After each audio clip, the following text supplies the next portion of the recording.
le parfum qui t'est dû, la beauté de ton nom, mon âme est perdue. Je veux n'être qu'à toi, Jésus, je t'aime. Reçois du bleu que je trouve à donner, tout l'amour que mes yeux. Il y a beaucoup de gens qui sont au service des gens au lieu d'être au service de Dieu. Et tu penses que tu sers Dieu. Dans la vie, fais quelque chose parce que Dieu t'a dit de le faire. Pas pour satisfaire une personne. Rien n'est plus sain que le sang du pardon. Je veux n'être qu'à toi, Jésus mon roi. Heureux de nous retrouver encore une fois de plus dans l'émission La Voix du Salut, une émission chrétienne qui vise le salut des âmes par Jésus-Christ, raison pour laquelle nous commençons par glorifier le Très-Haut qui nous a donné cette opportunité. Et nous vous saluons aussi, bien-aimés, et soyez bénis pour cette volonté de suivre cette émission. Et à présent, nous pouvons laisser la place à la parole, plutôt à la prière, pour que nous puissions recommander le tout entre les mains de Dieu. Prions.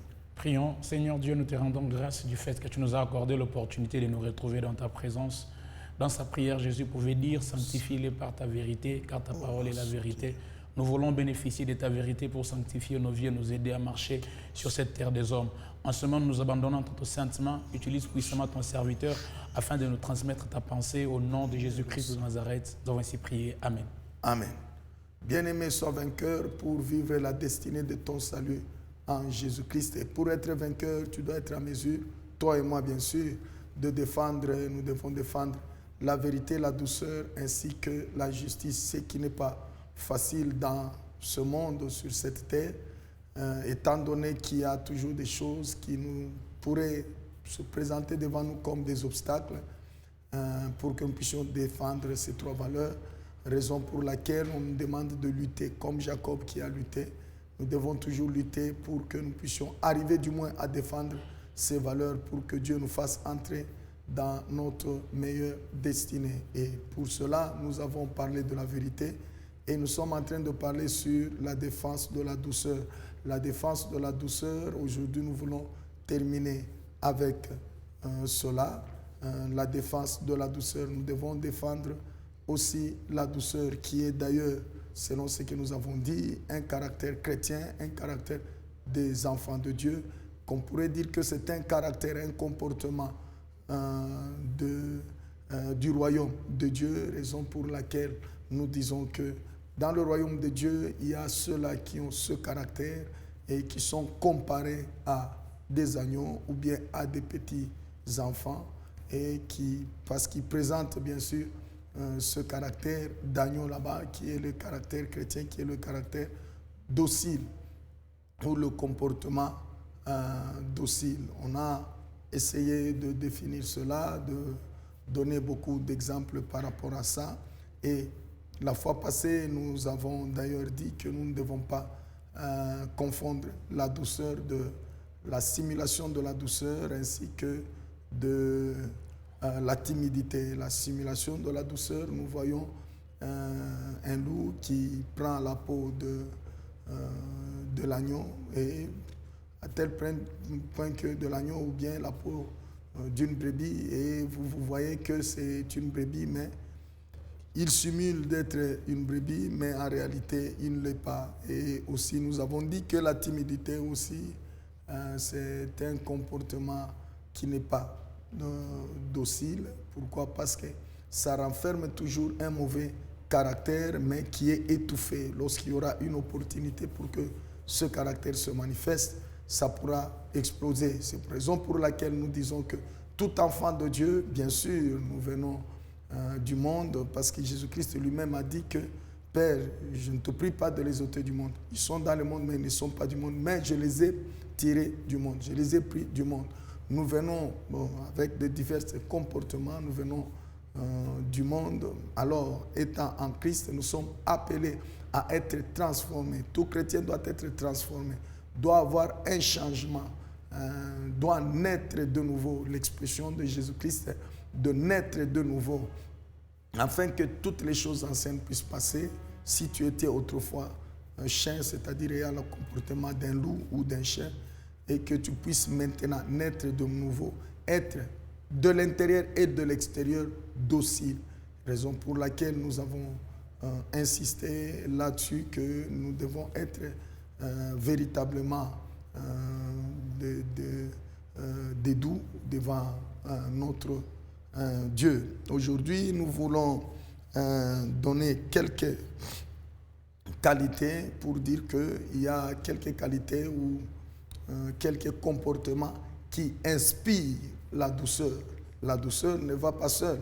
La douceur, oui, nous parlons de la douceur, mais il y a quelques comportements, quelques qualités qui inspirent la douceur. C'est-à-dire que si une personne est docile, nous pouvons trouver aussi certains caractères qui peuvent nous inspirer ou qui peuvent nous prouver que la personne ici est docile. C'est la raison pour laquelle nous parlons des caractères, c'est quelques caractères ou comportements qui inspirent la douceur dans la vie d'une personne. C'est ça un peu le problème d'aujourd'hui.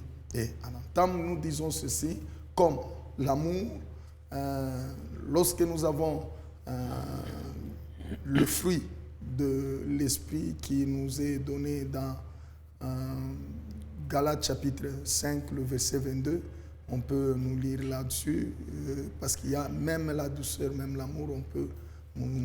La Bible dit, mais le fruit de l'esprit, c'est l'amour, la joie, la paix, la patience, la bonté, la bénignité, la fidélité, la douceur, la tempérance. Nous disons que ce que la Bible nous dit, le fruit de l'esprit, on a énuméré tous divers éléments du fruit de l'esprit.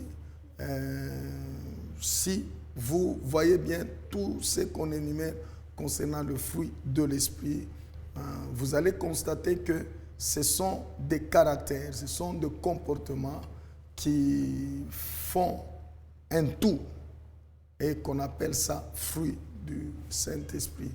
Et ces caractères là-bas, ces attitudes là-bas sont un tout. Et ça s'enchevêtre. Je pourrais dire que ça se complète. Ça se complète. Et nous pouvons donner d'abord, avant d'aller du côté de la douceur, nous pouvons donner l'exemple de l'amour. Nous lisons dans 1 Corinthiens chapitre 13, à partir du verset 4 jusqu'au verset 7, vous allez comprendre ce qu'on dit concernant l'amour. La Bible dit, la charité est patiente, elle est pleine de bonté. Allons un peu progressivement. On dit que la charité est patiente.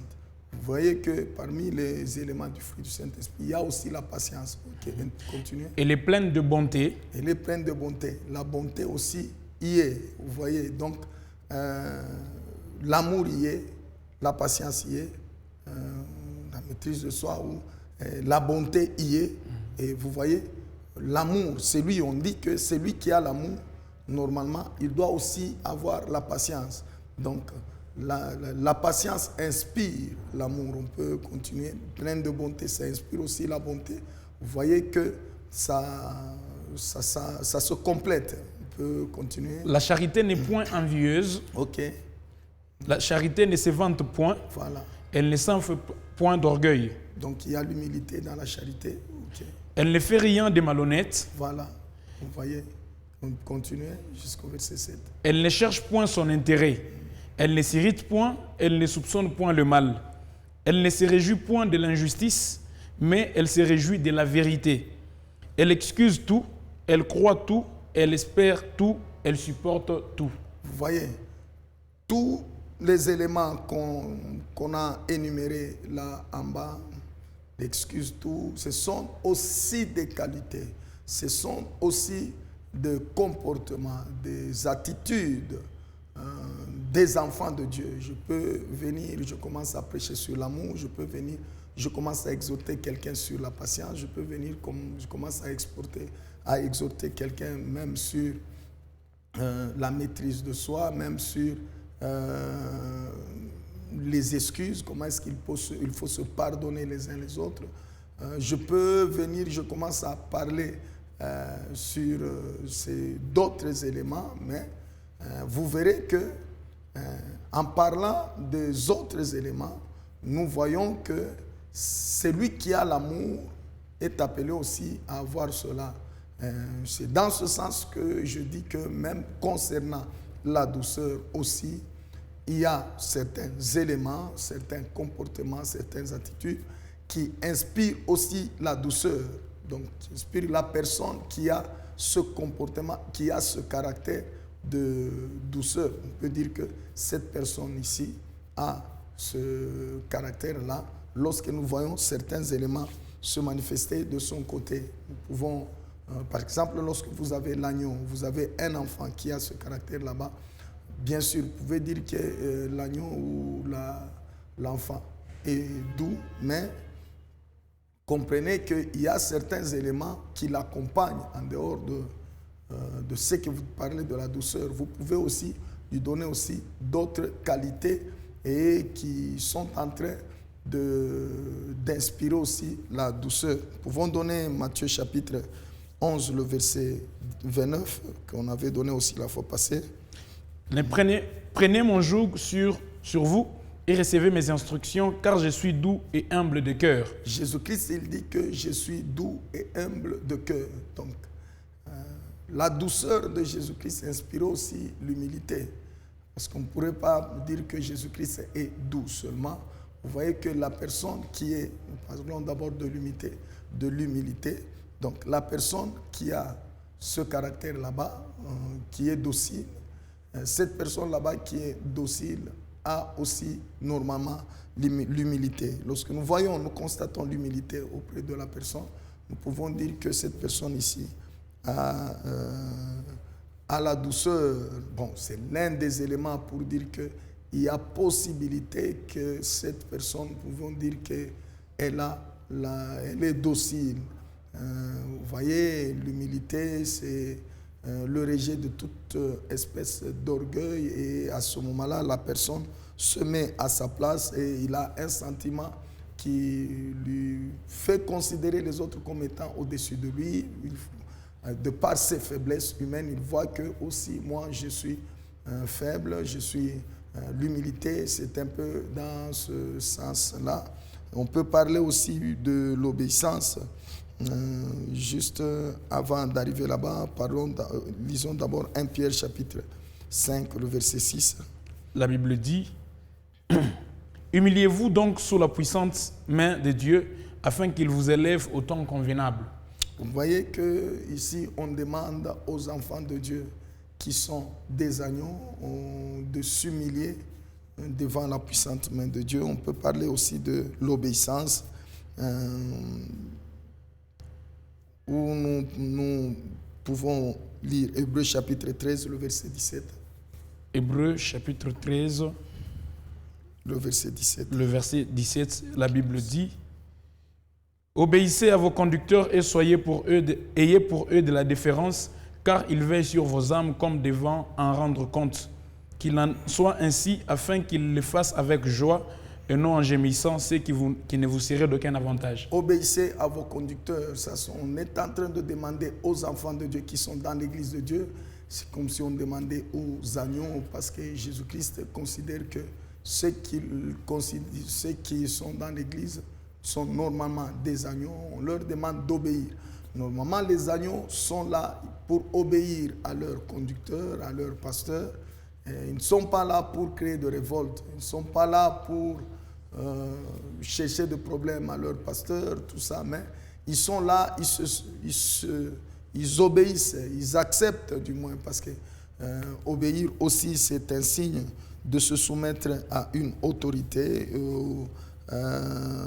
être disposé pour exécuter un certain ordre. C'est pourquoi j'ai toujours dit que lorsqu'on parle de l'obéissance, pour mieux parler au milieu des enfants de Dieu, là nous parlons aussi de la soumission. La soumission, se laisser ranger sous une autorité, et celui qui a la soumission en lui, normalement, il l'a aussi. l'humilité. Avec la soumission, nous voyons l'humilité plus l'obéissance. Parce qu'avec l'obéissance, là, j'ai toujours douté que la personne peut obéir sans être humble. C'est pourquoi lorsque je parle de la soumission, là, je comprends mieux ça. Je comprends que l'obéissance attachée à la soumission, c'est ça la véritable obéissance, parce que c'est une obéissance qui se laisse entraîner avec amour et avec humilité, mais quelqu'un d'autre il peut obéir malgré lui, mais il n'est pas humble. Mais avec la soumission, nous voyons que là, ça passe au moins bien. Donc, nous devons avoir ce caractère-là. Et d'ailleurs, la Bible nous donne l'exemple de Jésus-Christ qui avait ce caractère docile, qui est dans Philippiens chapitre 2, à partir du verset 5 jusqu'au verset 10. Suivez bien ce que la Bible nous dit. Ayez en vous les sentiments qui étaient en Jésus-Christ, lequel, existant en forme de Dieu, n'a point regardé comme une proie arrachée d'être égal avec Dieu. Mais il s'est dépouillé lui-même en prenant une forme de serviteur, en devenant semblable aux hommes, et ayant paru comme un simple homme, il s'est humilié lui-même, se rendant obéissant jusqu'à la mort, même jusqu'à la mort de la croix. C'est pourquoi aussi Dieu l'a souverainement élevé et lui a donné le nom qui est au-dessus de tout nom, afin qu'au nom de Jésus, tout genou fléchisse dans les cieux, sur la terre et sous la terre. Bien-aimés, vous voyez comment est-ce qu'on nous donne l'exemple de notre Seigneur Jésus-Christ qui avait ce comportement docile, qui avait ce caractère docile. Comment est-ce qu'il était étant doux, vous voyez, il s'est laissé entraîner. La Bible dit, ayons aussi ce sentiment qui était en Jésus-Christ, lui existant en forme de Dieu, bon, parce que lui, il était Dieu, Emmanuel, Dieu au milieu de nous. Mais il n'a pas considéré ça comme une proie à arracher. Tu peux être une autorité, tu peux être même un haut placé. Bon, à un certain moment, l'humilité aussi nous est demandée en tant que, bien sûr, chrétien, mais il faut être souvent. Tu te considères malgré ce que tu es, malgré tu as quelqu'un qui est, je ne sais pas, comme les autres se disent que c'est moi qui suis tout près de Dieu. Bon, il n'y a pas de problème. Tu es tout près de Dieu, tu es celui que Dieu utilise, tu es l'œil de Dieu, tu es je ne sais qui. Il n'y a pas de problème, mais quand même à un certain moment, tu peux te considérer que toi aussi tu es humain comme moi. Tu es humain comme les autres. Cela ne veut pas dire que tu deviens Dieu, qu'on commence à t'adorer. Non, tu es aussi humain. Donc, si nous avons ce sentiment là-bas d'humilité, et avec ce sentiment d'humilité, vous voyez, Jésus-Christ, il a accepté d'être entraîné, d'obéir. D'abord, l'humilité était en lui, l'obéissance était en lui. En quelque sorte, la soumission, il s'est laissé entraîner. C'est pourquoi il a dit même à Pierre, lorsqu'il avait coupé l'oreille de l'un de ceux-là qui étaient venus l'arrêter, il lui a dit que non, Pierre, vous savez, si moi je veux décider autrement ici, même on peut faire descendre une légion des anges ici. Il n'y a rien personne ne pourra résister ici, mais comme son temps était déjà là, il était obligé d'accepter de se soumettre. À un certain moment, nous nous soumettons justement parce que c'est Dieu qui nous a demandé. C'est comme par exemple, on dit, femmes, soyez soumises à vos maris. Bon, si on demande, femmes, soyez soumises à vos maris, ne pensez pas que, selon la Bible, c'est parce que la femme est toujours faible, bien sûr. La faiblesse, on peut l'expliquer d'une autre façon, mais moi, j'ai toujours voulu que la femme se soumette par obéissance, par acceptation, parce que c'est Dieu qui le dit. Soyez soumis à vos conducteurs. Cela ne veut pas dire que votre conducteur a beaucoup étudié, plus que vous. Non, peut-être vous avez beaucoup étudié par rapport à lui. Peut-être votre français est génial par rapport à lui. Bon, vous êtes obligé, vous êtes une autorité, bon, je ne sais pas, mais vous êtes obligé parce que c'est la Bible qui vous demande d'être soumis à l'autorité établie à votre conducteur. Vous êtes obligé de l'accepter. Enfants, obéissez à vos parents.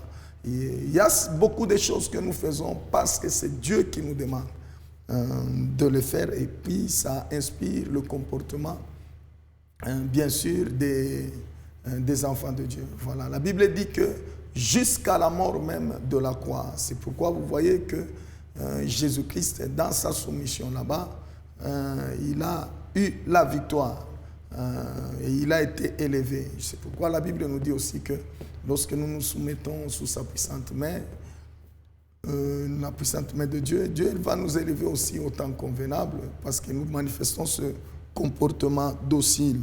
Nous pouvons parler par exemple on peut parler de beaucoup de choses. 2 Timothée chapitre 2, le verset 25.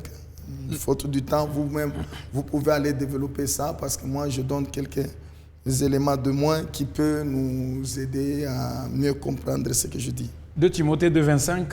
Il doit redresser avec douceur les adversaires dans l'espérance que Dieu leur donnera la repentance pour arriver à la connaissance de la vérité. Vous voyez par exemple ce qu'on est en train d'exhorter aux enfants de Dieu qui doivent redresser les adversaires avec douceur, avec espérance que notre Dieu pourra les ramener. Vous savez, si quelqu'un commet une faute et dans l'erreur, cela ne veut pas dire qu'il devient le diable. Non, le diable, c'est celui que je dis souvent que Dieu ne change pas du côté de son amour. Bon, il ne peut pas changer Dieu du côté de son amour, de son caractère, tout. Il ne change pas. Dieu, il est le même. Même Jésus-Christ aussi, il est le même. Hier, aujourd'hui, éternellement. Souvent, j'ai toujours dit que même le diable aussi, du point de vue caractère, du point de vue haine, il ne peut pas changer. Il est toujours le même. Il t'a haï depuis longtemps, il te hait aujourd'hui et il te haïra aussi demain. Le diable, vraiment, vraiment, vraiment, lui, c'est difficile. Il reste tel qu'il est. Et ce qui peut changer du côté de lui, c'est seulement la punition. Et présentement, il est en train de déambuler par-ci par-là, mais il y aura un jour où Dieu va dire que c'est fini avec lui, on va le mettre quelque part où il va souffrir éternellement. Vous voyez un peu, mais une personne peut changer, alors je dois le redresser avec douceur. Celui qui redresse avec douceur, il a aussi ce caractère là-bas d'espérance, donc il espère aussi. La personne qui est docile, c'est une personne aussi qui est appelée à avoir aussi ce caractère là-bas d'espoir, d'espérance. C'est-à-dire que j'espère que Dieu fera quelque chose demain. Même si aujourd'hui je suis humilié, un jour Dieu pourra me relever. Même si aujourd'hui tout ça, demain. Donc il est en train d'espérer au moins quelque chose dans le futur. Bon, faute du temps, j'aimerais que vous puissiez juste aller méditer aussi là-dessus, parce que nous voulons terminer ce caractère ici, ou bien ce comportement d'aujourd'hui. Nous pouvons dire que la douceur, c'est la personne qui a la douceur, est humble, est obéissant, est soumise, est gentille, et a la bonté, a la bienveillance, a aussi l'amour, parce que tu ne peux pas être docile sans avoir amour. Et vous savez que celui qui est docile a l'amour des enfants de Dieu, parce qu'il y a l'amour des païens et l'amour des enfants de Dieu que Jésus-Christ est en train de différencier. Si vous aimez seulement ceux qui vous aiment, vous faites du bien à ceux qui vous font du bien. Maintenant, quelle différence y a-t-il entre vous et les autres? Vous voyez un peu, parce que nous avons l'amour envers Dieu et l'amour envers le prochain. Le prochain là-bas, nous pouvons mettre, il peut être même mon ennemi, tout comme il peut être mon ami aussi. Alors, celui qui est docile, vous voyez qu'il a aussi l'amour, il a la bonté, il a la patience, il a la maîtrise de soi, il espère, il a la foi. Donc, ajoutez aussi, bien aimé, d'autres caractères, d'autres comportements qui accompagnent ou qui inspirent une personne qui a la douceur, et que le Tout-Puissant puisse vous aider si vous n'aviez pas ce caractère, afin que vous puissiez l'avoir au nom de Jésus. Amen. Amen. Nous pouvons prier. Éternel Dieu, nous bénissons ton nom, Papa. Nous te glorifions pour cet instant. Touche tout un chacun de nous. Aide-le à avoir ce caractère, à avoir ce comportement, à défendre, ô Seigneur, cette valeur au nom de Jésus. Que nous puissions être dociles devant toi et au milieu de tous les gens, au milieu même de tes enfants. Au nom de Jésus, nous brisons toute œuvre des ténèbres cherchant à combattre ce caractère au milieu des enfants de Dieu. Et nous aimerions que, Seigneur, tu puisses agir dans la vie de tout celui qui s'efforce pour avoir cela. Bénis tout celui qui nous a suivis. Guéris les malades au nom de Jésus. Que nous prions ainsi avec action de grâce. Amen. Amen. Que Dieu nous bénisse. Amen.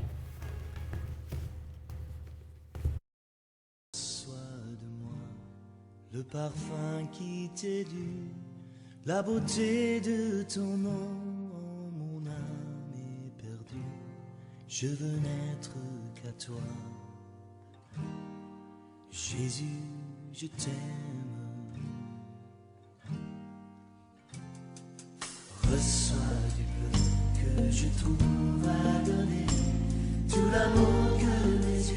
Il y a beaucoup de gens qui sont au service des gens au lieu d'être au service de Dieu. Kuna bantu bamingi beko natumikia bantu pali pa kutumikia Mungu. Et tu penses que tu sers Dieu. Na huku nawaza kusema unatumikia Mungu. Dans la vie, fais quelque chose parce que Dieu t'a dit de le faire. Mu maisha fanya kitu njoo Mungu alikwambia ukipa. Pas pour satisfaire une personne. Hapana njoo kufurahisha mtu. Rien n'est plus sain que le sang du pardon. Je veux